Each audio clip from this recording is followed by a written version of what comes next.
Chaverst Jr. You and me will always be tight. Chaverst giving up his day and night. And even when you start acting like a fool, we appreciate you cause it's all for the move. I know that I could always count on you to bring us all the new and latest news. And every day is a black man in this world. You know there's no one we'd rather hear it from. You and me will always be tight. Chaverst giving up his day and night. And even when you start acting like a fool, we appreciate you cause it's all for the move. I know that I could always count on you to bring us all the new and latest news. And every day is a black man in this world. You know there's no one we'd rather hear it from. It's the Carlos Chaverst Show.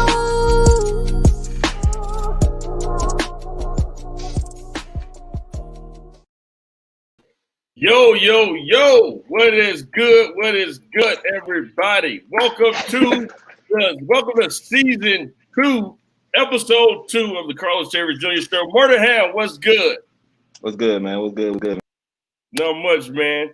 All right, so Murdaham checked out. He'll be back. What's good, everybody? All right, we got a very good show for you lined up. Carlos Chaverst Jr. Show, Monday through Friday, new time, new place. Right here, Facebook Live, YouTube Live. We're all over.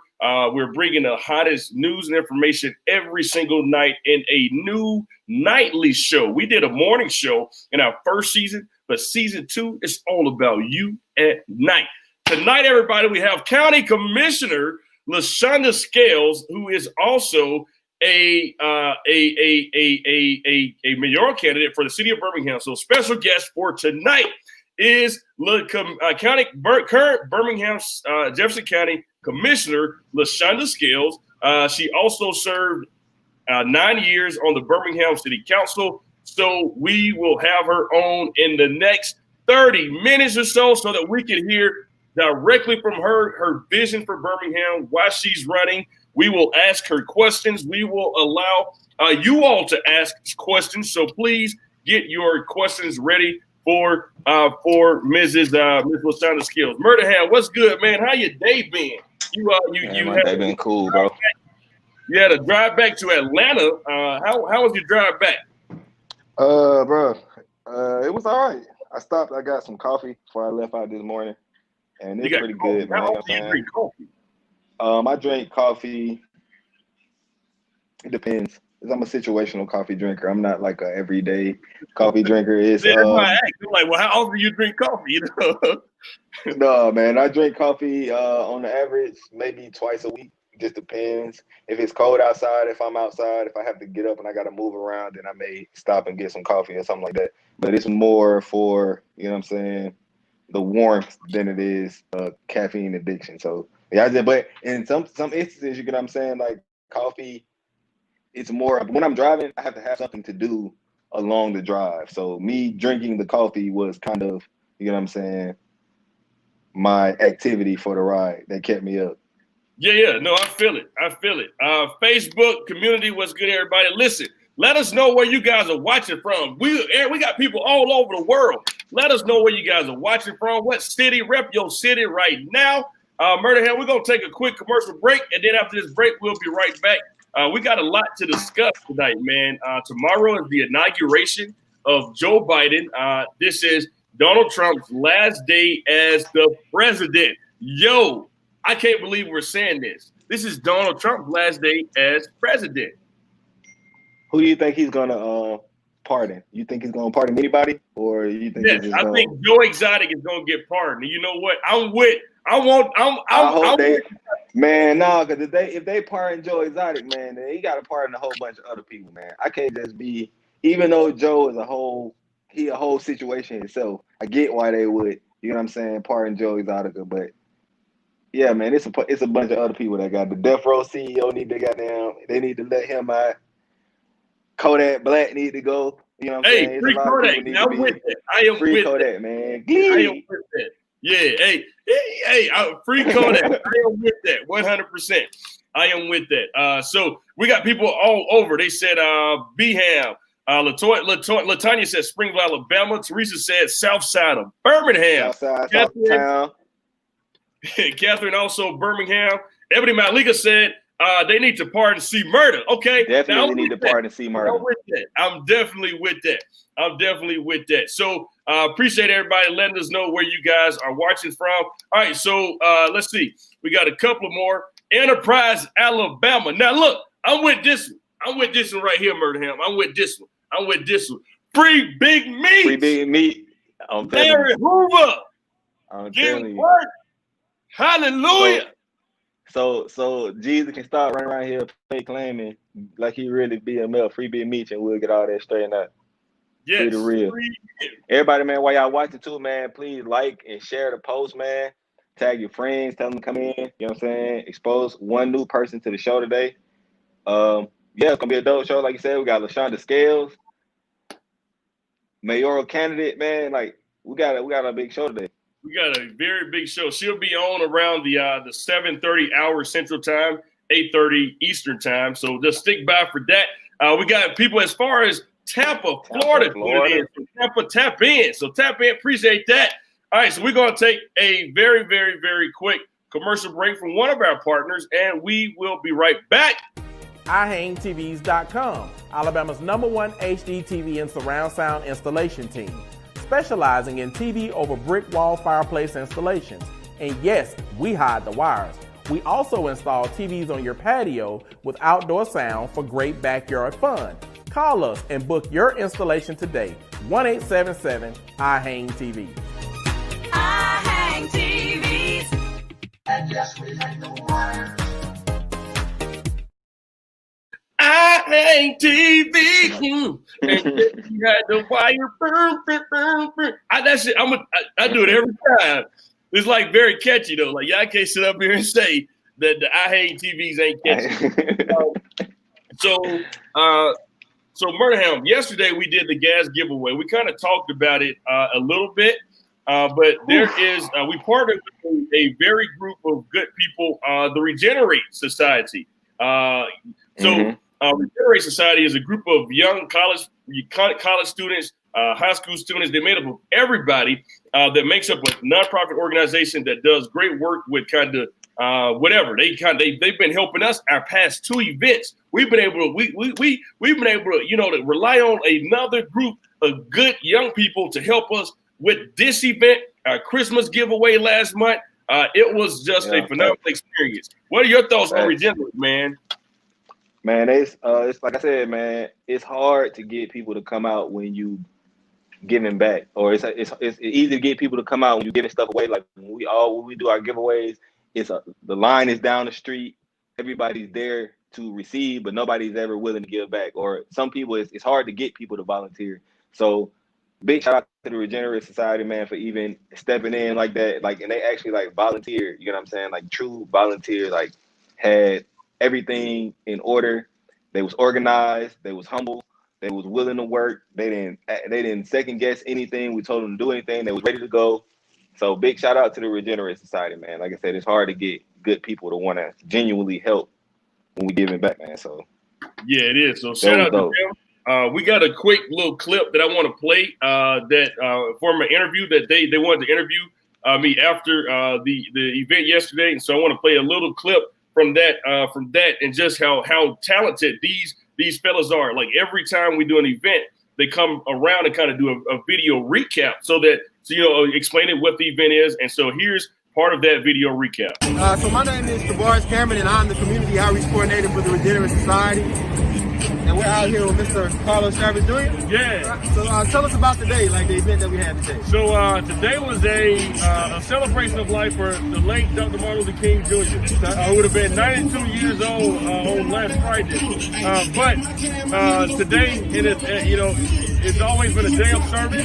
And just like you all worked with the city of Center Point on yesterday, we decided to also kind of do something to give back to our community. And that's why we came up with the gas giveaway. partnered with Commissioner Sheila Tyson and Shell Gas Station on 3rd Avenue in Birmingham to be able to provide.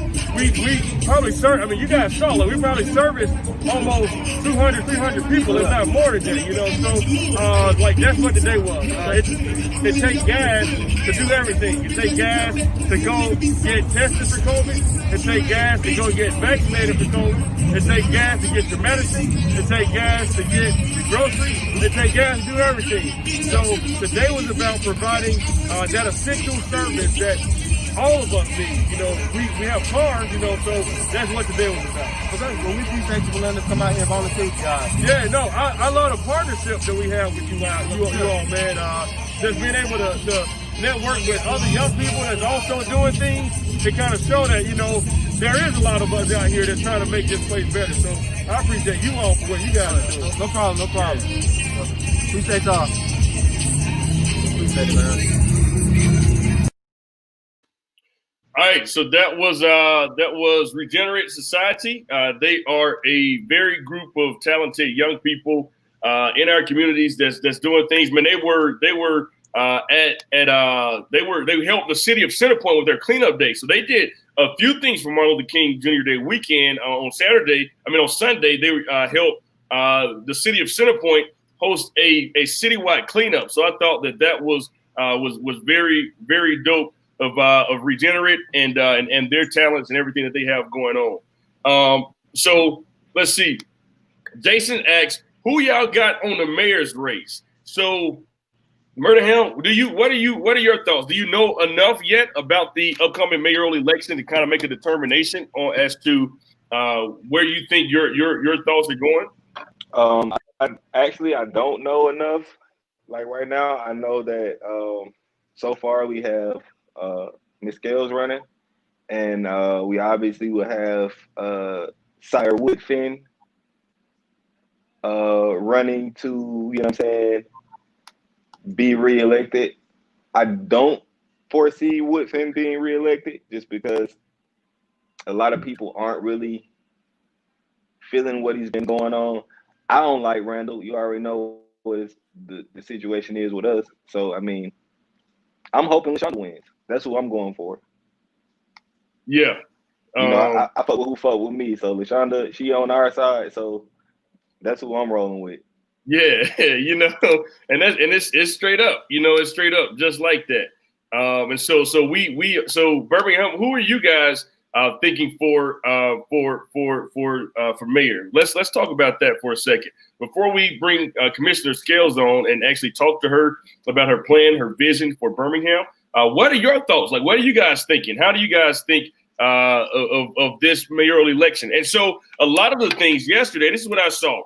So yesterday, I basically saw, what did I see? I saw when Lashunda Scales announced she was running for mayor, I saw people who voted for Randall Woodfin with no problem 4 years ago come up now and say, without a problem, I'm going to vote for someone else.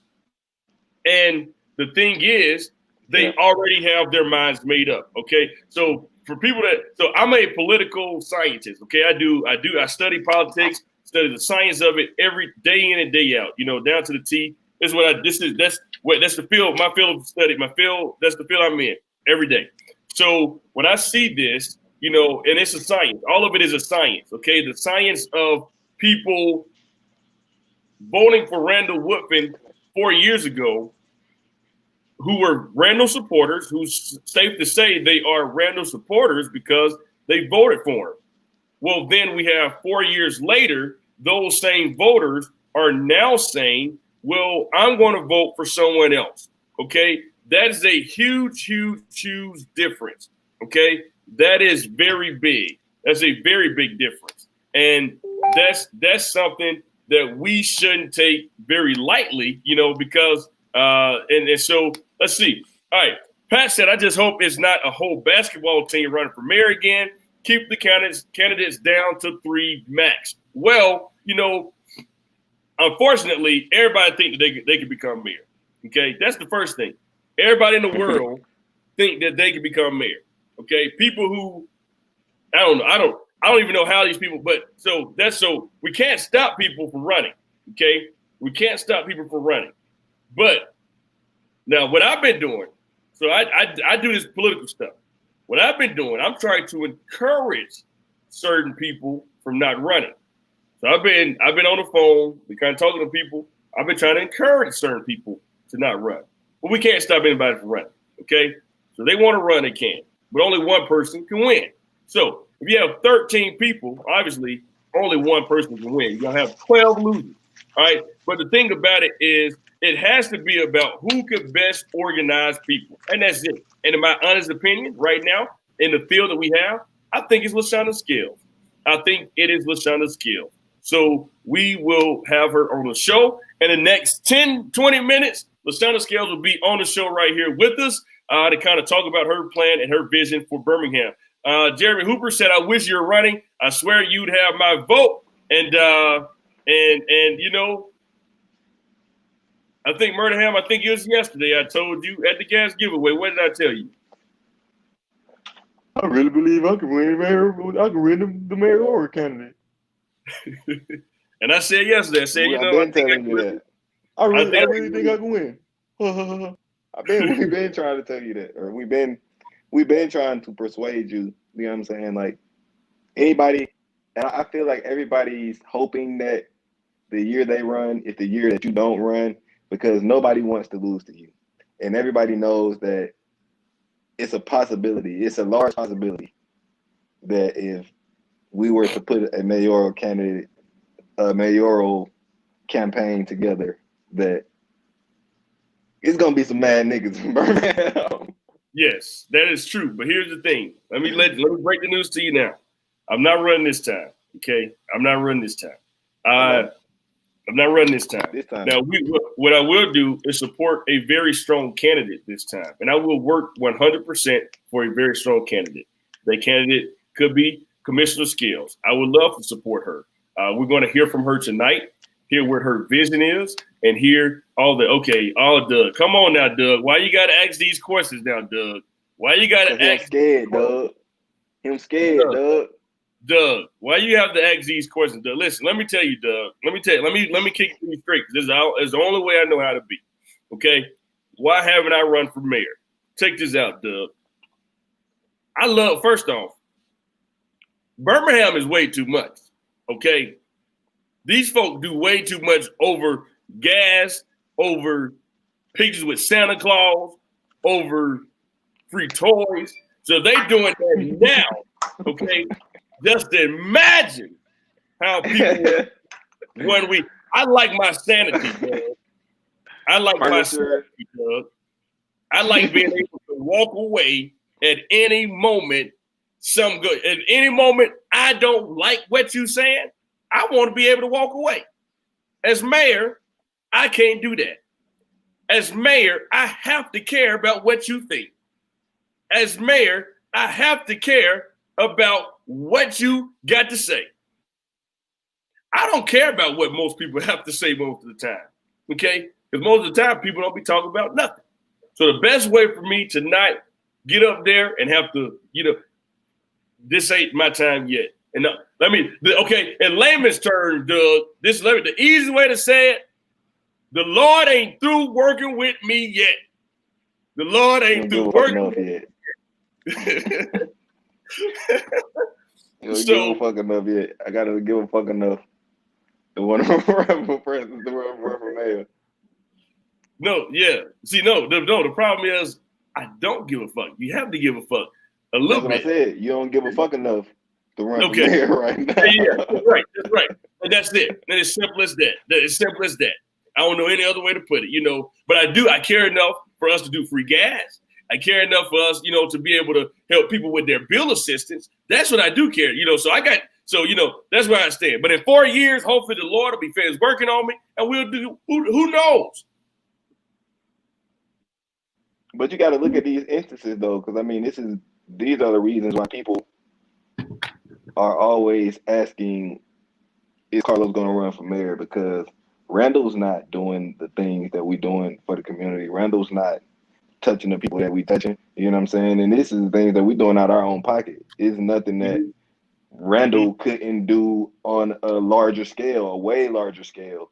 So I mean, these are the things that the people want. You get what I'm saying? Like it's a divide. It's a generational divide in Birmingham right now. Yeah, it's the older generation and the younger generation. You know what I'm saying? So we're able to transcend the divide. Everybody else is not able to transcend the divide like that. So I mean, when people start understanding, like it's different shit going on that you have to care about, or not even care about, but you gotta do something about, then it's gonna always be these people in office that's really taking advantage of being in the office. Yeah, I that's want to true. take advantage of being in the office. I don't know about you. I want to blow city money. You know what I'm saying? But so Pat said, would you work for Scales in her administration? So Pat, yes, actually I would. I really believe. So this is the thing about Commissioner Scales. I really believe she's very genuine. She has a heart for black people. And one thing, if anybody ever noticed, they say, well, you beat up on black people. I beat up on black people who mistreat other black people. If you're doing black people right, I ain't got no problem with you. The only reason I want to work with you. The only reason we Outcast Voters League, our motto in the Outcast Voters League is we work with you when we can and against you when we have to. We work with you when we can and against you when we have to. So, but I will love to work with Commissioner Scales and her in a mayoral capacity in her administration if we were to get there. All right, let's see what else the Facebook community is saying. We're moments away from Commissioner and mayoral candidate Lashunda Scales joining us right here on the show tonight. G Ware said definitely Miss Scales. Brianna laughing. She said a lot of clowns and both no breed. Jason said, do you see anyone throwing their hand in the ring that has a shot against her? So honestly, this is what. So we still are looking forward to former Birmingham Mayor William Bell. We're still expecting William Bell to announce that he is running. I'm not. William Bell spinning the block. William Bell might spin the block. Yep, from my understanding, he will be announcing a bid for mayor. So, but I don't know. Like, will William Bell be viable against Lashunda Scales? I don't know. Lashunda Scales is very, very, very popular amongst black women. Okay, who make up the majority of voters, black women. So when you look at it, it's going to be very tough. Even as an incumbent mayor like Randall Whiffen, someone who black women are starting to no longer care about. They're not even starting to. I've never seen black women turn on one of their own so quickly. You didn't catch that. You said you ain't seen black women turn on one of their own. Yeah. I caught that, man. I caught your good fin. Yeah. You know, we got a whole bunch of little names for that man, bro. I just don't like the fact that, you know what I'm saying, we finally did get a young black person in the mayoral seat and they not doing nothing, bro. It's just like I don't really even know what to say about that. For us to have to travel states to make impacts in Birmingham, that says enough in itself. Yeah, no, I agree. Bree said, as mayor, you got to be able to say, "Shut the fuck up, Willie," on camera. And you know what? I would not mind either. I would not have a problem. That's the problem. That's why I cannot be mayor, because I would not mind saying it on camera. And that's an actual problem. I'm gonna roll that feet up in a minute. That's an actual problem. All right, let's see. So what else? I just want to tell you something right quick. I just got some shit called some feet. So feet. Called feet. Feet. Okay. Okay. Feet.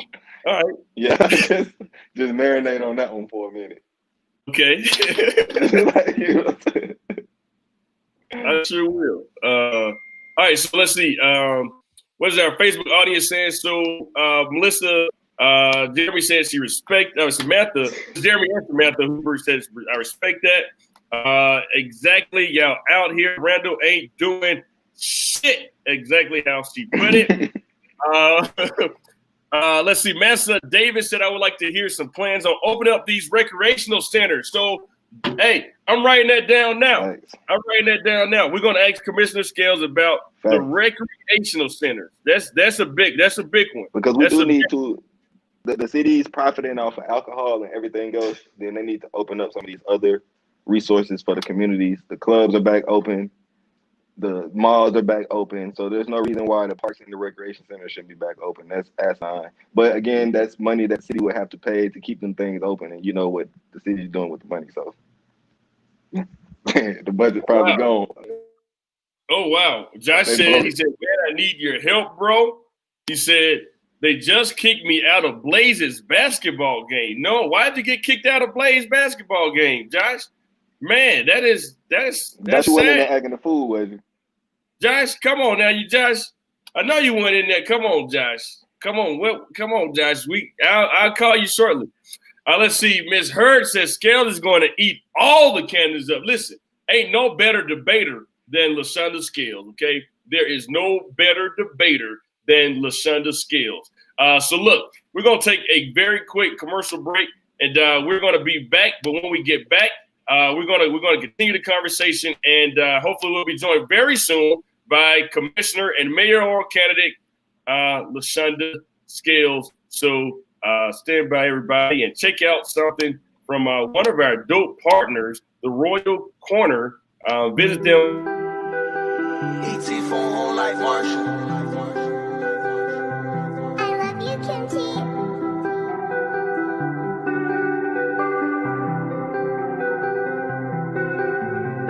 Already know everything you've been denying.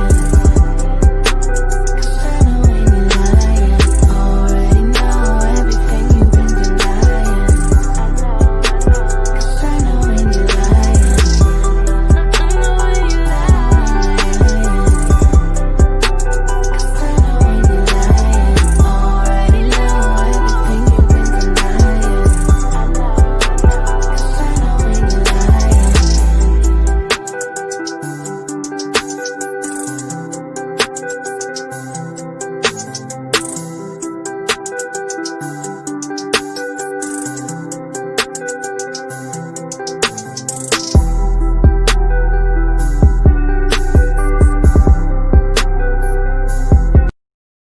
Today the 20th. All right, the Royal Corner on Facebook, everybody. That's Madam Malika in the Royal Steam Room. All right, so look, another name that just got word of that might be running for mayor of Birmingham is current Birmingham City Councilor Daryl O'Quinn, that'll be big. Now, Daryl O'Quinn is one of Birmingham's white city councilors. There's 3 white city councilors in Birmingham. He's one of them. And he just very well might run for mayor, but that might change the dynamic up because it was the same voters that voted for him that also voted to get Randall Woodford in. And so though they carried a lot of white voters in District 5 in that area where Daryl O'Quinn is current city councilor, and so that area is that's how Randall Woodford was able to win. He won with 8,000 white votes, and it came from that area where the heavily concentrated Crestwood area, that entire area of white voters. So if Daryl O'Quinn runs for mayor, then that throw a whole monkey wrench into all of this. So let's see. More of our Facebook people. Let's see. Brandon said commissioner currently has the upper hand, which I certainly agree with 100%. Latanya Smith says she's for the people. I can't wait to work with her. Shantanique says Scales for mayor, the end, and so that's what people are saying. Pat also said one thing I respect her on, it was her fight against the new stadium because Legion Field was being put to the side. She wanted to make, and also said Woodman failed the 99. Man, they eating this, man. They listen. Let's see. Ronaldo said, everybody who runs for mayor, we always like them till they get in office. I'm not sold on nobody, probably won't ever even vote next election. Well, Ronaldo, I hope that's not the mentality. And hopefully after you hear from Commissioner Scales and mayoral candidate Lashunda Scales, hopefully the thought process will change on that. Let's see. He also said, Los, if you ran, I would vote for you. At least you speak your mind. How you want these folks? We got the bus trying to impress the other race that don't give a damn about us. Look, Lashunda Scales. If you and I think so. And the thing could be that a lot of people don't know too. But if I speak my mind, like Lashunda Scales speak her mind too. Like she says whatever is on her mind as well. So and so that's kind of why I'm so willing to say, hey, up front, this is who we need. Okay. She has shown time and time again that she can stand for the people. And it's simple as that. Let's see. Rod said Scales for mayor. Let's see. And let's see. Also, and Lisa said, I would like to hear Scales' thoughts on the city furloughing employees. And so, you know what? That is actually one of the things that we will be discussing with Commissioner Scales. And guess what, everybody? We have Commissioner Scales. We're going to bring our commissioner up. Commissioner, how are you? I'm doing well, Carlos. How you doing tonight? And good evening to you too, sir. How you doing, Miss Scales? I'm doing fine. So we have everybody, Birmingham mayoral candidate Lashunda Scales, who also currently serves as District 2 County Commissioner. Is that correct? District 1. I'm sorry. My apologies. District 1 County Commissioner. So thank you, Commissioner and Ms. Scales, for joining us. We look forward to having a candid conversation with you tonight about your recent announcement on yesterday, Martin Luther King Jr. Day. You announced yesterday, Commissioner, that you were running for mayor of Birmingham. Now bringing a total of announced candidates to, honestly, 2. There's only 2 candidates that have officially announced your bid for mayor. You being one, Chris Woods being the other. Can you first off, Commissioner, speak on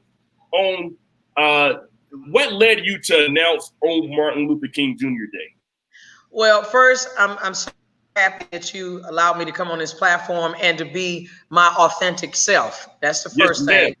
I don't know no other way to be than that. But I chose Martin Luther King Jr. because, and I said this on yesterday, before Martin Luther King was assassinated in 1968, he was in the process of advocating for street and sanitation workers and the rights that they needed, because those men and women have been treated so unfairly. And so I believe in city employees of the city of Birmingham. And that's what I said on yesterday, that I stand with them. The fortunate reality is that the county and no other city in the state of Alabama laid off employees. And definitely those who did remain got furlough days, okay? Which meant that yesterday on Martin Luther King Day was an unpaid holiday for city of Birmingham employees. And I wanted to bring attention to that. It wasn't about finger pointing. It's just the fact that people didn't realize, while you may be celebrating the holiday at home, guess what? You got workers who have to provide city services, and they are having an unpaid holiday on Martin Luther King Day. Okay, so let me get this straight, Commissioner. I'm just trying to make sure I hear you correctly. So you mean to tell me Dr. King fought very hard before he died for street and sanitation workers? And you mean to tell me that the city of Birmingham street and sanitation workers, on the day that we honor the person who will fight for them, they had to stay at home on an unpaid holiday? Well, it wasn't just public works or street and sanitation workers. It was all city employees. All city employees, if you work for the mayor's office, everyone received a furlough day. In fact, it is one of 9. So for example, one of the first started in September. So you got Labor Day. There are several of these days, but they will hit the hardest November, December, and now January, because November you had Election Day. And it was fun.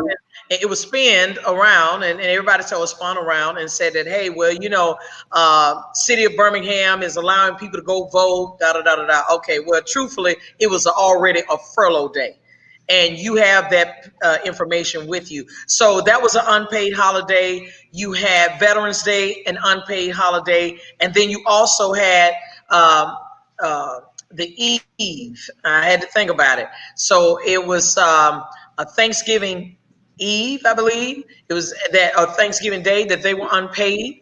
And so I'm gonna bring that document up. I'm actually getting ready to upload it now so that people can actually see the document that was sent to city employees. But continue on, Commissioner, while I get this. Yeah, so now you're talking about December. And so you got Christmas Eve, and then you had New Year's. So you got New Year's Eve. And then you have Martin Luther King Jr. federal holiday. And so, it is what it is, that at the end of the day, we have 9 furlough days that stretch beyond even yesterday. And it's affecting people. It's affecting everyone. And so that's the reason why I chose Martin Luther King Jr. holiday, for several reasons, that being one. And then Dr. King talked about the fierce urgency of now. We have had triple-digit homicides for the past 3 years. That's not Lashunda scales. That's noted. And last year we had 122 homicides. That's not Lashunda scales. Whoa. But I thought we had about 105 murders last year. That's what the city reported to us, Commissioner. I understand, but dead is still dead, right? And I don't want to say it that way to make it come across insensitive. What I'm saying is that we can play with the statistics between justifiable and unjustifiable, but you're still dead at the end of the day. And so, what got me is that if you're telling me it's 122, and even if you said it was 105 that were dead, okay, I talked to someone that said that's the most justifiable homicides that the city of Birmingham has ever had. In fact, we have had the highest crime rate since 1986, I want to say. And so that being said, it's not, again, about finger pointing. I'm only stating the facts. And so to answer your question, we have been in triple-digit homicides since 2017. Wow. And as you said, that's a fact. And if I'm not mistaken, Commissioner, the one thing that the current mayor said, that if we have a crime problem, blame the mayor. That was his exact words, almost 4 years to a date coming up soon, where he talked about, if we have a crime problem, blame the mayor. But yet in this what we see a lack of leadership. So Commissioner, when we look at the situation around COVID-19, we have lost families. People have lost family members. Families are hurting. How do you see your administration working, especially as we will still be in somewhat of this pandemic during the time that hopefully you will assume office later this year? Well, first of all, let me say what I've already done. I know what many people will say that they will do if given the opportunity, but let me first speak to what I've already done. President Trump at that time, which of course by tomorrow we'll have a transition of power, he sent the Surgeon General to the state of Alabama. The unfortunate reality is that the Surgeon General went over to the city of Hoover.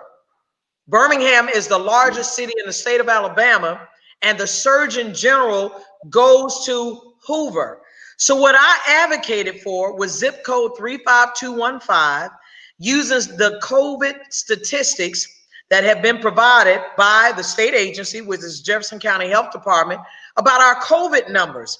And I began to talk to, members of the commission that said, wait a minute, I understand you saying going to Hoover, which that is a part of Jefferson County, but your statistics show that your growing number is over here on the eastern side of Birmingham, which is zip code 35215. And we went back and forth, but at the end of the day, we were successful in getting that site at AOH Cathedral of the Cross Church, also at Legion Field. The president of the Birmingham City Council came to me and said, hey, you know, we need a site too. Commissioner, what can you do to help? Well, what I did with that is to make sure that I partnered David Hicks, which is with the Jefferson County Health Department, connected them together. There's also a beautiful young lady. Her name is Dr. Celeste Williams. Dr. Celeste was able to even get a contract, where she's African-American, to be able to give COVID-19 tests over at Legion Field. Okay, so I'm already in the community trying to provide COVID testing, because traditionally our Black and brown communities struggle to receive those kind of services. So under a Scales administration, we will continue to do what we've already done, which is to make sure that if there's tests that are available, we need to fund them. We need to make sure that we partner with the Jefferson County Health Department and whoever that we need to get in contact with as relates to our federal partners. We need that kind of help. So if you tell me that we have COVID dollars, which is the CARES Act funding, that the city left over at Jefferson County for more than, I would probably say, we got started with it several months, and then, you know, with so much talk, probably about September, October, start applying for some money, and then eventually drew down once it got to be so much public outcry. Why isn't Birmingham trying to get the money? So our attention is, we're dead on it. We understand at the end of the day that we have got to take care of our communities in the way that we know that we can do, including our homeless, our senior citizens, and our children who are also homeless.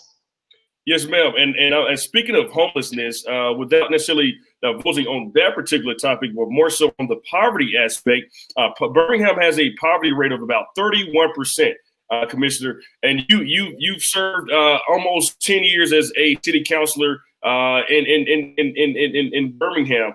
So when you look at poverty in an everyday light, how will you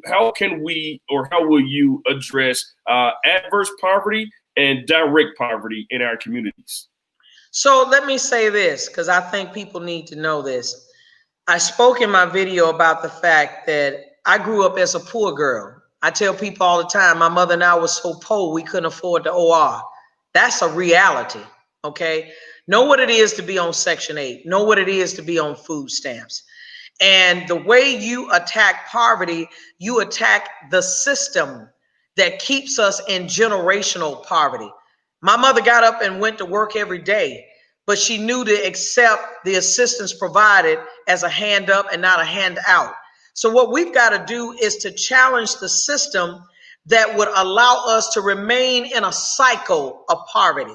And one of the things that I would be wanting to do when we're talking about addressing poverty is making sure that we are training our people as to how to get a job, making sure that we're working with the Birmingham City school system so that we can teach you how to read, write, and do math, those basic necessities to be able to apply for a job. A lot of times people want you to give this above ceiling kind of answer, but what we have to understand is at the end of the day, if you don't take care of the basics, I can tell you all day long, hey, you know, Amazon is hiring, Camtech is hiring. Okay, but you got to go to a computer. Well, do you even have access to a computer? If you right now have to depend on going to a Birmingham Public Library, that's closed. So how do you get this assistance? And so we're talking about available resources. We got to make sure that resources are available through the city's partnerships with nonprofit organizations that have a proven track record of helping people with the need that we're talking about. The government is never going to get you out of poverty because it keeps their control over you. But if you allow yourself to be taught, you can empower yourself to graduate from poverty. Yes, ma'am. No, wow. That's powerful, Commissioner. That's so powerful. And it's so inspiring to really hear someone who we hear people speak about stuff all the time, and you can tell when a person either know what they're talking about or they don't know what they're talking about, and it just feels so inspiring to me and to so many other people in our comments here that agree with you. They're saying, look, Melissa Hurt said she's speaking. So it feels very good to know that you know about these everyday people deal with. So now let's pivot over to our young people, Commissioner, because you have a very strong working relationship with young people all around. You've adopted several high schools as your own, and to the point where a lot of young people, what they call you, Mama Scales. So kind of talk about how can we build relationships better with our young people in government, as you've done, through your personal life, through your city council office. How can we better do that in a skills administration to bridge the gap with government and our young people? Well, you got to spend time with young people. That's just straight up. You can't preach to who you don't sow seed into. That's just like you and I talked about. Your first encounters with me was as a student. And, here's the deal with me. I am a firm believer that my job is to not stay in office so long that you don't get the opportunity to serve in office while you're young. So my mandate is to teach young people they're starting from pre-K, kindergarten, coming on up to middle school, then high school. And so they know, like, no, Mama Scales on it. Yes, because I want you to succeed, because the definition of my success is for you to succeed. I need successors. I don't need people that think being in office for 40, 50 years, that's progress.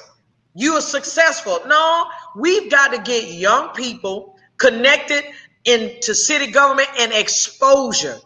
Being in poverty, exposure is everything.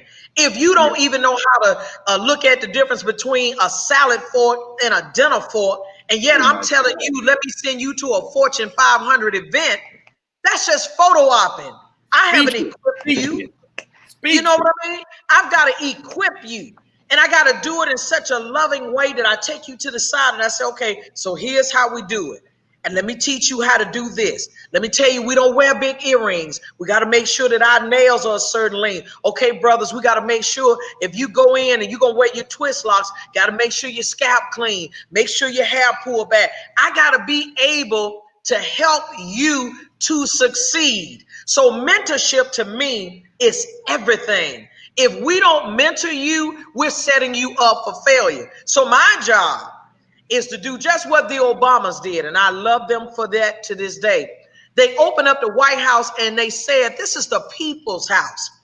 So you need to be bringing children at City Hall, and we need to be having small group meetings. The mayor's office has a patio.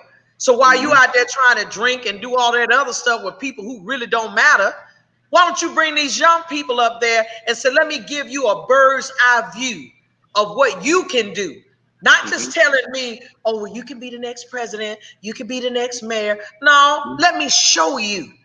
And then when I get that in your heart, you're going to get passionate about it. And then after a while, you're going to say, you know what? I've seen it. I believe it. I can do it.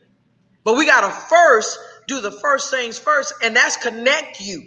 To be honest with you, Carlos, I am at a point now, I'm exposing people who really don't have the community's best interests at heart. They talk a good game, that say that's what they're about. I'm telling people, look at their track record. You said it right. I've been in public service for 11 years. And I'm going to tell you the truth. I can tell on myself. I remember when I became the first African-American Birmingham City Council member in 2009. We didn't have but one neighborhood officer. And I was telling somebody, I said, when I think about Stacey Abrams, I was doing the Stacey Abrams back in the day, because my attitude in short was that, okay, we only have one black neighborhood officer. You recognize this area has never had a black representative. So you know what I did? Instead of just, throwing my hands in the sack and saying, hey, well, I'm not going to do it. I actually lost my first election. I was the first African-American to force a white into a runoff. But when I didn't win, I got back up. I showed my students in the school system that I adopted, because I adopted them before I ran. And I said, listen, get up and try again. But they saw Mama Scales getting up. And every time we had a problem, Mama Scales was Johnny on the spot. And let me go back one more point to when we talk about these children. When I ran in 2009, I'll never forget, I had the choice of a person who wanted to donate to the campaign. And they said, Lashunda, you know, I only have X amount of dollars to give you. And I know you called me about your children. And I wanted my students to have the first inauguration experience or inaugural experience to see the first African-American president. You know what I told them? God will make a way for me. I'd rather for you to give to my children. And let me tell you how powerful that was to them. And my children that know, they talk about that to this day, is that when we had students, they weren't honor roll students, all of them. I took students that were so-called at risk, and I got them partnered up with honor roll students. And we went on an RV, literally with Mama Scales. I remember. See, I remember those things. And when I did that, these were my Huffman High School students. I never forget, there was a father. He reminded me of my mother. And I surprised him with his son that he was able to go to the presidential inauguration. And so when I called him, he said, well, Miss Scales, I don't have the money. I said, I'll never take away your dignity to bless you. You just get him over. It was a Walmart back then. I said, you just get him over there to Walmart. I got him from there. Now, he was one of these big old 200-pound plus football players for Huffman. I said, you get him over there, you don't have to do nothing. And when he got there, he said, well, Mama Scales, I didn't even have no money to give him for food. I said, man, what I told you, I got you from here. My students not only went to see the first Black president once, but twice. Wow. And I made sure they got there. That's what I'm talking about exposure. And so anything involving Scales is going to always center around younger people, because every time we've ever had a major movement, it always came through women and children. Yes, ma'am. All right, so Commissioner, I got two other things really quick that I want to directly speak on that I'll allow. We're going to get to some of our Facebook questions. They are loving you, Commissioner. So we're going to get to a couple of questions. I'm sold already. I've been seeing when she said Mama Scales, I was in. Thank you. So one of our commenters, Jason White, said, thank you, Commissioner Scales. You did everything you could to try to save Nathaniel Woods off death row. And now I want to particularly speak to this, because a lot of people, this is going to be something that hardly anybody knows about when it comes to Commissioner Scales. I'm sure everyone remembers when Nathaniel Woods was to be executed by the state of Alabama. I remember I had been kind of working on some stuff. I remember receiving a phone call from you that day, Commissioner. And what did you tell me when you called me that day? I said, Carlos, I said, look, I've been working on this all day, and I don't want you to get this family overly excited, because that warrant for his execution is still valid until 12 midnight. Until 12 midnight. And so hours went by. We had the first part. The execution was stayed. The Supreme Court did grant that for just a little while. So then that's when me, you, Frank Matthews, a couple other people immediately got on that. We ended up in your county commission office, and this had to be at almost close to midnight, I believe. Probably close to. It was like 8 o'clock, close to 8, close to 8 o'clock. Yeah. Because I think they executed them around about 9. Yes, ma'am. Yes, ma'am. But we were in your office, I remember, and nobody knows this. You were in your office working to the very, very, very last minute. You got on the phone, you called judges, you called attorneys, you called every person who you knew could do something to save Nathaniel Wood's life. And I really believe people should honestly know that. You know, people should honestly know that you did everything that you could to save his life. You know, you call. I sat up and heard you call a judge and hear this judge basically say, "Well, there's nothing I can do, but you should call this person." You know, we heard those conversations. You know, we saw the judges who could have done something who did not answer the phone. We saw that then. But I just want to say personally that we appreciate you for just being in that moment. Because even just those few extra moments that Nathaniel Woods was able to live, I think that you played a very, very, very large role in that. And everybody should know that. And thank you. Thank you. Also, one of the things, and if you have anything else to say about that, please, Commissioner. Well, I will tell you this, that one of the officers that was killed in that particular incident, he was my neighbor, which was Carlos Owens, and a lot of people on the street call him Curly. And one of the things I think that probably motivated me the most was the fact that Nathaniel's friend made it quite clear, don't kill him. Nate didn't know what was going on. And so when you talk about calling judges, if you remember, I called to the governor's office. I was calling even the people that had direct connect to the governor, you know, pleading for his life and saying, no, come on. I mean, how do you kill the person who was already in handcuffs versus the person who admitted to killing the officers? He's still alive. I mean, how backward is that?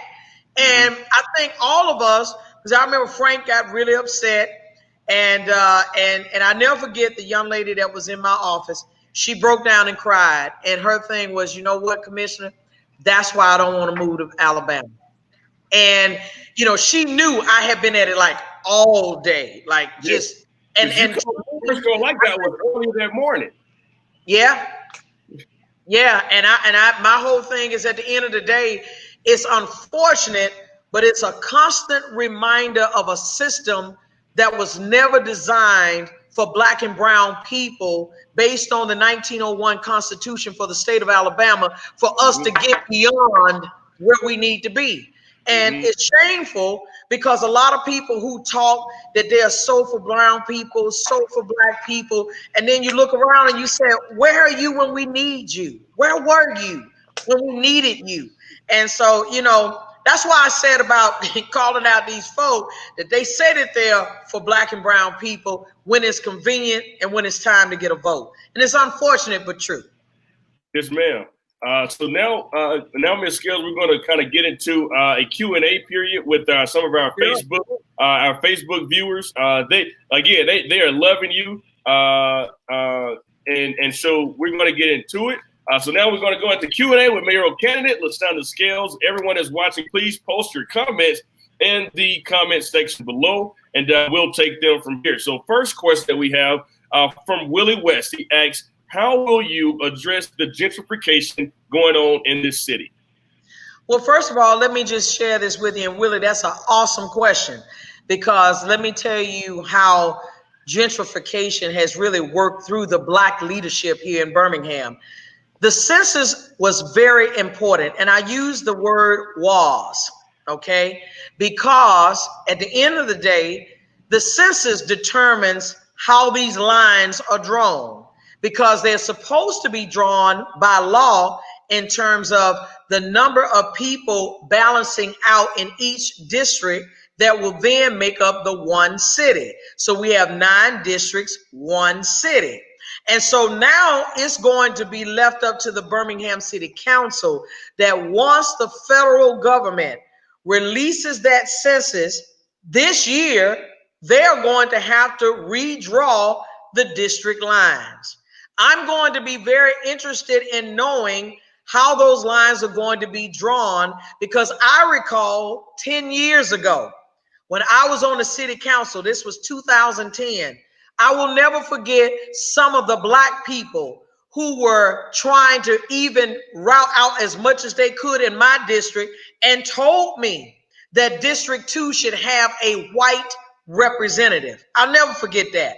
And so I believe that gentrification calls for us to be at these council meetings and make these council members aware. When you draw these lines, we're going to hold you accountable, because August is going to determine whether or not you get elected. So if you draw these lines a certain way and we know that you are contributing to us being, redlined and everything else, then it's going to cost you something. And it's a great year to do it in an elections year, because now these politicians, they need the public support. Yes, man. And that's how it is. Just like Tupac said, that's the way it is. Things On that point. So let's see. Willie West also had another question. I think is a very, very great one. He said, any plans to address the food deserts on the west side of Birmingham? And I know that is a very, very, very big issue. People have to travel upwards of 5+ miles just to have access to healthy and affordable food. I know there's a Publix downtown Birmingham, but not everyone can afford to shop at Publix in downtown Birmingham. So how will you address the food desert on the west side of Birmingham, Commissioner? Well, first of all, let me say this, and that too is a great question, because let's talk about what I already have done. When I was a city council member at that time, we had Calhoun Foods. And I don't remember, I don't know if you remember, that Carlos, at that particular time, and I'm trying to figure out if you were on the council in terms of interning or not, but Greg Calhoun. Okay, I do remember. He owns the stores in Montgomery. I do remember. There you go. And the Obama administration, they had gotten some grant funding to be able to fulfill those, or to fill those food deserts. And I remember quite clearly that when I took it to the city of Birmingham, I remember the city mayor at that time almost but cursed Greg Calhoun out. I don't know if you remember that, Carlos. I do, yes, ma'am. They wrote a big article about it. And I'm thinking, what kind of mess is this? I mean, we have food deserts. Now, when you say, but Commissioner, what will you do? Okay, seeing that you're the president pro tem of the Jefferson County Commission, I brought that name and that title up for a reason, because I've gotten the opportunity to see how Vestavia, Mountain Brook, Leeds, Homewood, how they get it done. And first of all, we have to start looking outside of Birmingham with regards to our economic development partners. We've got to be able to bring in BBA, Urban Impact, ADECA. We got to be able to bring in all of our economic development partners, like Rev Birmingham used to be one, right? And we've got to not just look at food deserts, we got to look at quality of life programming, quality of life amenities that we all should have, period. Not just the food deserts. We barely have decent places to even sit down in a restaurant and have something to eat. I mean, that's good food. Now you'll throw a churches up. You'll make sure you give us a wing shop, but and give us some beauty supply stores. But you don't want to give us first class eatery where we can be able to go and get lunch or dinner at $15 because you don't think you have to. So food deserts, to me, that means we've got to have the economic development department of the city getting with those economic development arms of the county and the state. And we've got to say, we got a building, shovel ready. We're going to give you some incentives to come to our community. And don't tell me it's done, because you put Publix right out there on Lakeshore Drive. You put Publix downtown. And when I voted for it, I said then, I want to see it in District 1. Well, as the mayor, you talk about all of the city. But I was making the city council aware, if you can do it in one community, you can do it in all communities. And it's about the mayor having the willingness and the foresight and the vision to be able to do that. That's correct. And even to that too, Commissioner, the bank, so Birmingham, well, we have an operating budget of almost 450 million. We have plenty money in the bank. And so, but the thing is, these banks hold our money, but there's no accountability on them. Every bank has what is called the Community Reinvestment Act posted on their wall.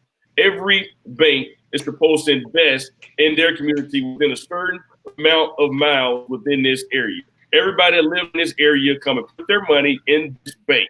So the bank, if you have a business, you should be able to come to this bank, say, hey, I need help. No matter what your situation is, you live here, you bank here. So, Commissioner, how will you force these banks to hold the city's money, or if you can, how can we hold them more accountable so they can invest in our communities more, especially by them having our money?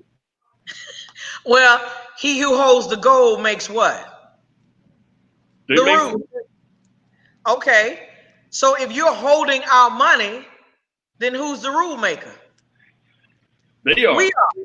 Well, we are. Well, it's our money. So we're the rule maker. Our money. So what you're talking about is the Community Reinvestment Act. And since we bank with regions and we bank with, I think that's BBA, Compass, BBVA, excuse me. We bank with these institutions. We need to bring them to the table. See, what has happened, Carlos, and you and I talked about this before I came on. You got to have leadership that cares enough to put aside their own personal gain and be willing to say, let's bring you to the table. And they said, well, no, this is, I doubt if they're going to say no, because you're holding millions of dollars of Birmingham tax dollars. And we need you at the table so that when we need you to invest in the community, we don't need you to invest in an event. That's what they've been good at doing. The Magic City Classic. We want to have a party. No, forget a party. We want to go from a party to let's have grocery store chains. Let's talk about how we can finance minority businesses so that you don't have to take out a loan that you can't even afford to repay. Let's help to give startup dollars so we can be able to get you empowered to succeed. And when you succeed, Birmingham succeeds, and not just a few. Yes, ma'am. No, you're right. So everybody have to work with me because you own my subject because I got a business background, and I just believe that if we do business with you, you need to do business with us. Yes, ma'am. No, that's correct. No, I agree with you. So we're gonna take a few more questions, Commissioner. We're gonna let you get some rest there, but we're gonna take just a few more questions. I'm good. Okay. So we'll take some questions. Now, someone earlier asked about the rec centers. The rec centers have been closed for pretty much the entire pandemic. What is your plans for ensuring that our young people have something to do? And maybe 2020 was a higher crime year because something as small as these rec centers being closed could have put an impact in all of this. So just what could be a plan for ensuring safety in those rec centers in this pandemic as well, but also ensuring that they're there. But not only that we have rec centers, but I feel, Commissioner, we need these rec centers need to be equipped for young people to come in to apply for jobs, to be able to write resumes. The library shouldn't be the only place they do that. They should be able to play basketball outside and go inside for a seminar. So can you speak to that a little bit, Commissioner? Absolutely. And as a matter of fact, one of the things that I fought for when I was a council member, I advocated for what is now at Jeff State, but I wanted us to have our own brand new facility, just like some of the other districts had already experienced. And what I had in mind and what I would do as a mayor is that, first of all, the current mayor mentioned when he was running that the rec centers are supposed to be a safe haven. Well, we want to be able to take it from a safe haven of you just being there. We want to make it where there is some tutorial going on, where there is a learning experience that is happening in addition to your recreational activity. So when we talk about, first of all, I would never want to endanger any of our children, any of the city workers. So we would have to come up with a plan. That's the reason why you have a park and recreation board.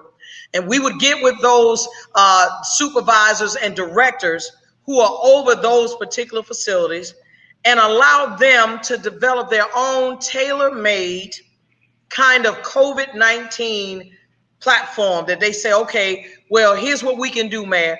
At our facility, we only have so much square footage. And so if we take, let's say, 10 children at a time, 6 feet social distance, make sure we provide them with masks while they're there with us in case they don't have it. Make sure we have hand sanitizing and that kind of thing. And then let's give them some kind of curriculum. And that curriculum, to me, again, there are so many organizations. No one person got all the answers, right? Mm-hmm. For some people in Birmingham, they don't like that. But a real leader understands you got to surround yourself with brilliant minds and embrace them. Mm-hmm. So you got people who have programs that all they need is space.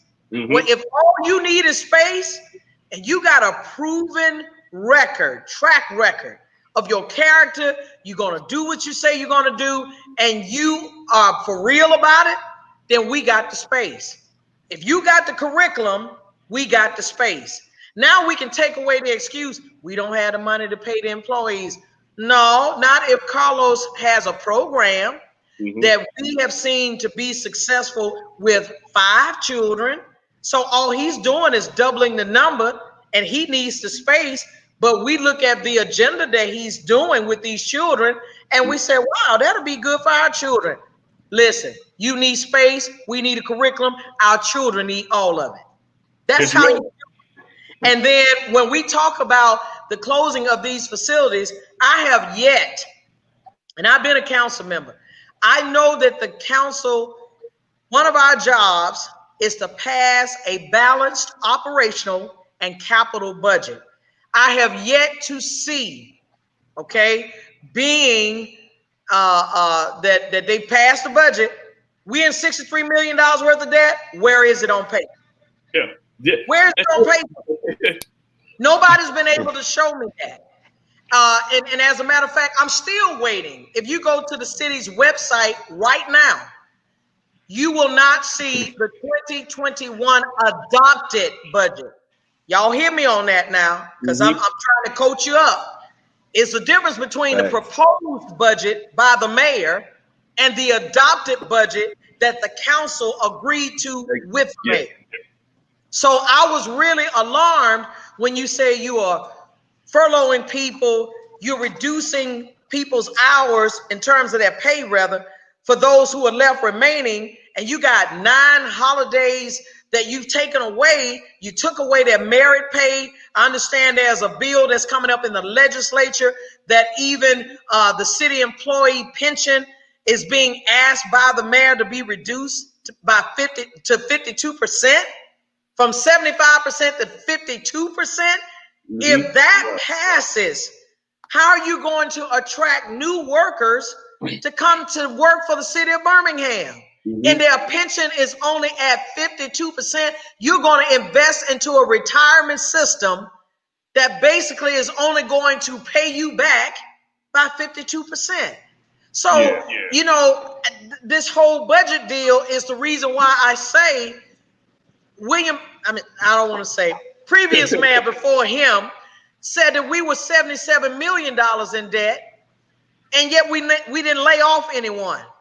We're supposedly in $63 million worth of debt, and we closing down everything. I mean, taking back money from Birmingham city schools, closing down libraries, closing down recreation centers. We doing all of that, and I'm saying, this is crazy. I don't get it. But you know, to be honest with you, I really do get it. And that's what the public has to understand, that we've got to start asking the tough line questions. It's one thing for you to say transparency, but true transparency will say, why isn't the adopted budget on the city's website as soon as you pass the budget. Now they're gonna go doctor on it now because I'm bringing attention to it. But there's no way you're gonna furlough all of these workers. Then you say you're gonna use CARES Act money, which I already knew that's not true, because the CARES Act money that was appropriated for the city could only take care of public safety. Yeah, and the city came and asked for it, very late in the game from the county, Well, yeah, after they claimed that folks like me held it up. Why would I hold up any kind of money that's going to benefit a city I live in? I love the people in Birmingham. I'm passionate about Birmingham. So don't be confused at all. I didn't give up being a Birmingham to be a county commissioner. Yes, ma'am. But wow, that's so true. So we're going to we got a few more questions before the show wrap up. Yeah, I see one of the questions is, will you give the city back their holiday pay? Well, guess what? Not only yes, but I believe that it should be in writing. So go to my website at Scales, BHM2021.com. Click on City Workers Support. I've already addressed that. So I'm going to be working with the city council to say we need to have that holiday pay restored. We need to make sure that our merit employees, and when I say merit pay goes to everyone. And so even at the county right now, I advocated even over at the county for us to make sure that we paid our workers over there. We didn't lay off anyone. And they got a $250 bonus, and I wanted them to get a 1% cost of living raise. I mean, listen, I'm not the one picking up the garbage. I'm not the one that's going to take any kind of application for a permit. You got to have city workers, and they got to believe that you care about them and you care about their families and their livelihood. Yes, ma'am. Thank you so much. Lashunda Scales, she works. That's it. She works. All right. William Dickerson said, he asked, how much of the budget will you allocate to Birmingham City Schools? And to put it in perspective, so right now the city on averages about $3 million a year to our school system out of a budget of about $450 million.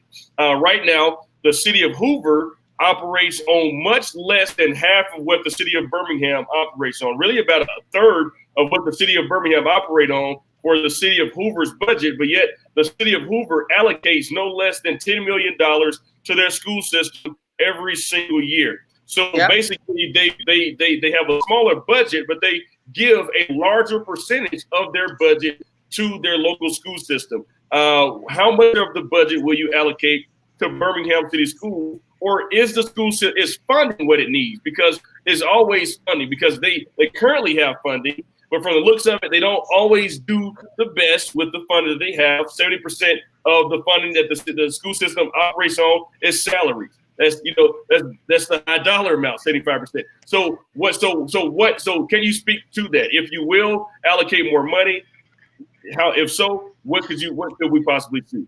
So again, I'm going to point everyone back to, and I'm going to explain it, Carlos, is that I want you to go to my website, because I'm going to tell you how we're going to do it. Rather than just telling you a feel-good speech, you can be able to keep this as your arsenal when I get ready to run too, in terms of get reelected, right? So when you go to Scales, BHM2021.com, I want you to click on educational support. The problem that Birmingham as a city, I believe that we've done is, remember I said I adopted 10 Birmingham City schools before I ever got elected. I've worked in the school system with these children consistently. And matter of fact, February will be my 17th year. And the reason why I won't say a number, because I'm going to tell you what I'm looking for. I'm looking for a partnership. Okay. The city has traditionally looked at the school system is I'm elected, city council elected, school board elected, and we just going to fight because we all elected. No. The school system should serve as a solution generator for a lot of the problems that affect the city. So, for example, when you're talking about reducing crime amongst youthful offenders, where you going to start? You're going to start by making sure that we're helping the school system to be able to produce great students. The same applies to economic development. How are they going to be able to get a job, like I said before, if they don't even know how to read an application? In addition to that, we need mentorship programs. Go back up, Carlos, to where you see issues. At the very top, scroll up. You see issues? Yep, I want you to click on that. And once it comes up down, you see the sweetheart I'm walking with, educational support to the far right. Okay. All right, and once you click on that, it's going to be able to tell you, scroll down or scroll up. And I want you to see, that's what I'm talking about. That we want to work with the Birmingham City Council to improve the city's outlook on the need to partner with the city school system to increase economic development opportunities while reducing crime committed by youthful offenders. The second is to partner with the Birmingham City Council and the school system. That means the board and the superintendent to advance educational standards, resources, and accountability. The third is partner with the Birmingham City school system and local colleges and universities to increase workforce development opportunities. The last is to partner with the Birmingham City school system to reduce the school to prison pipeline by supporting mentorship programs specifically designed to work with parents and youth. Wow. So I've laid it out there. We're not going to have any excuses for our school system failing, because what it's doing is it's causing a number of things to happen in the city of Birmingham. Our crime amongst youth has increased. Our economic development in terms of a skilled workforce has been challenged. And then lastly, we've had too many parents to leave the city of Birmingham in terms of being a resident of Birmingham due to our school system. So it would behoove the city of Birmingham, being led by the mayor and the city council, to join arms with our Birmingham City school system that bears the name of the city, to say whatever it takes to make you succeed, you're going to help with the problems that the city is facing. Wow, no, that's powerful, Commissioner. And so we're looking at your website, Lashunda Scales for Mayor of Birmingham. Here it is. We know she works, and that is something that we certainly know. So please join her website with your name, email, phone number. Join the movement. Commissioner Scales, current County Commissioner of District 1 of Jefferson County, currently running for the mayor of Birmingham. And if she wins, she'll be the first female mayor of Birmingham. And as you see here on the website, issues are crime reduction, clean city, educational support, business support, city worker support, and young professionals support. And this, and then what I like is that after all of these, most of these is the word support. That means help. We're here. We're doing something. We got the boost to help you up. So that's what many people in our communities need, just that support. So Commissioner, thank you so very much. Thank you so very much. We're gonna put some of these final comments here. And we're going to have you back on. We're going to make this a two-part thing because I don't think even tonight we were able to cover as much stuff as we. I have a quick question too. As a creative in the community, I was wondering if you had a plan as far as business loans for the creatives in the community, the young Black photographers, the models, those types of people, the artists, because a lot of the artwork and a lot of the murals are done by young Black African-American people in the city of Birmingham. So do you have a plan as far as reaching out to them, even the music scene? Because I currently live in Atlanta, and the city of Atlanta allocates a certain dollar amount to the creatives in the city. So do you have a plan as far as to that? Well, guess what?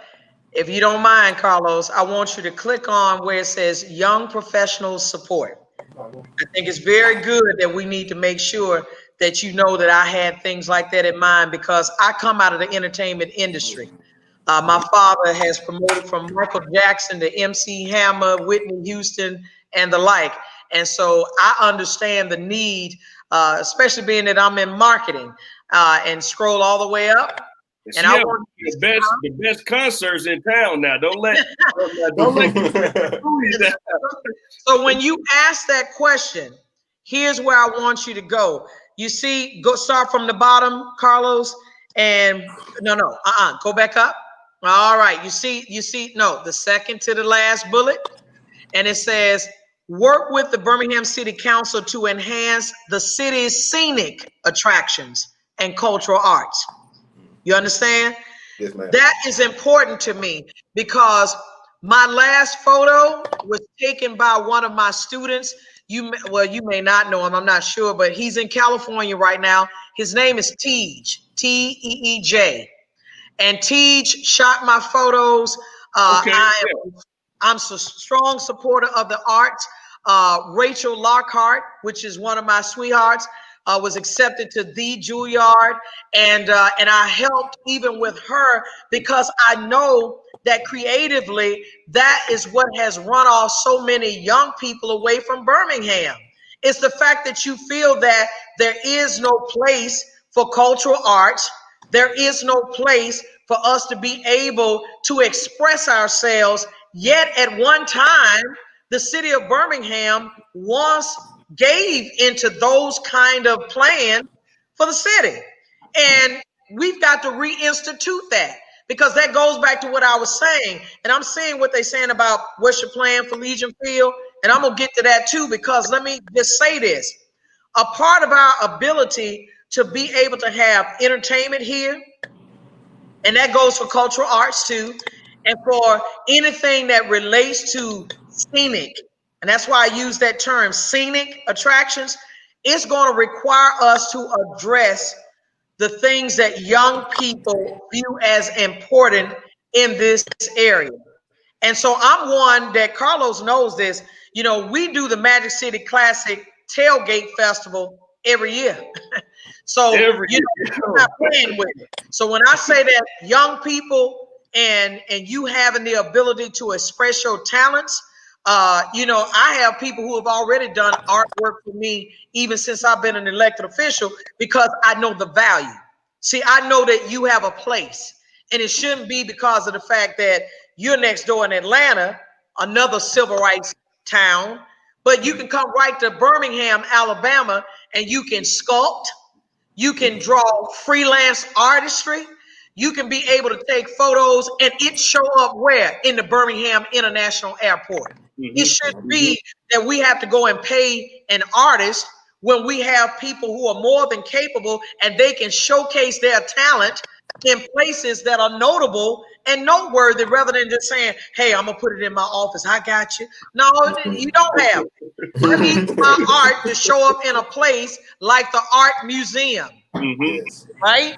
Okay, so at least once a year, we are adopting at least one artist that is local, and we're showcasing your talent.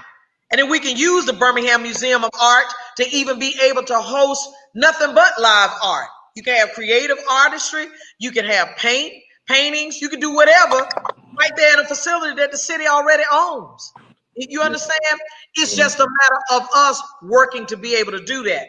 Now, if you don't mind, Carlos, speaking of Legion Field, I am very adamant about the fact I voted against us having a stadium that is open air.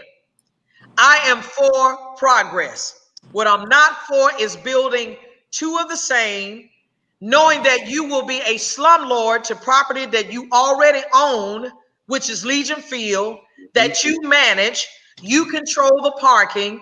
You're going to put $3 million, and at this point, the public needs to know $9 million of your tax dollars have already gone into a stadium that still to this day is not fully completed. Yep. And that's That's And gonna then- make it $12 million. Which what people should know. That's 9 of 90 million. That's what people should know. Is 9 of 90 million. So we still have a long. I'll be spending 54 3 years times as old. much money Well, on stadium as they is on. listen, it's 30 years. Yeah, And I'll be here's the 54 deal. years old. Huh? I'll be 54 years old by the time the stadium is done being Well, paid. I talked about that. I talked about that when I was a council member. I said, listen, I will be almost 80 years old, and you talking about an open air stadium. And I'll never forget they were talking about all of these different concerts that were going to come. Now, listen, I'm out of the concert business. Nobody's trying to book an open air stadium that is determined by, here you talking about Atlanta, 2.5 hour drive over. And not only is Atlanta built dome number 1, they on dome number 2. Yep. And Tony actually lived in Atlanta. Number one. Okay, I don't get that. And so I was being accused of being anti-progressive by this mayor. And here's what I told him: how often can you have events at an open air facility? Mm-hmm. And excuse me, you don't even manage that one. Let's be clear on that. Birmingham has no control. You only have 1 vote on the BJCC authority board. Mm-hmm. 1 vote. Yeah. And the mayor's ex officio, so the mayor doesn't even have a voting. The mayor doesn't even have a vote. He's on the board but can't even vote. Well, here's my point. The hurtful part is that you're letting Legion Field and the community around Legion Field go to poot. What kind of mess is that? And you can't tell me it's because of the projects, because I lived in the projects. In fact, I lived in those projects across from Legion Field called Illerton Village. I went to Illerton School. So when Alabama played their games, Auburn played their games, and then they had the Iron Bowl at that same place, right? Mm-hmm. Guess what? It was at Legion Field, and those projects, meaning where Bobby Humphrey, he too was in Illerton Village projects, and you got Smithfield projects, and you didn't have no problem. Mm-hmm. Now all of a sudden, people are too afraid, that's what they say, to come down Greymont Avenue and 8th Avenue. And so now you don't even want to take care of your own facility, yet you have the largest HBCU game in the nation, Magic City Classic, that is played at your facility, and you won't even do the necessary for real upgrades in order for us to have an experience just like you would any other major game that's played at Legion Field. That's unacceptable. So to me, Legion Field must live. It got to live because we own it.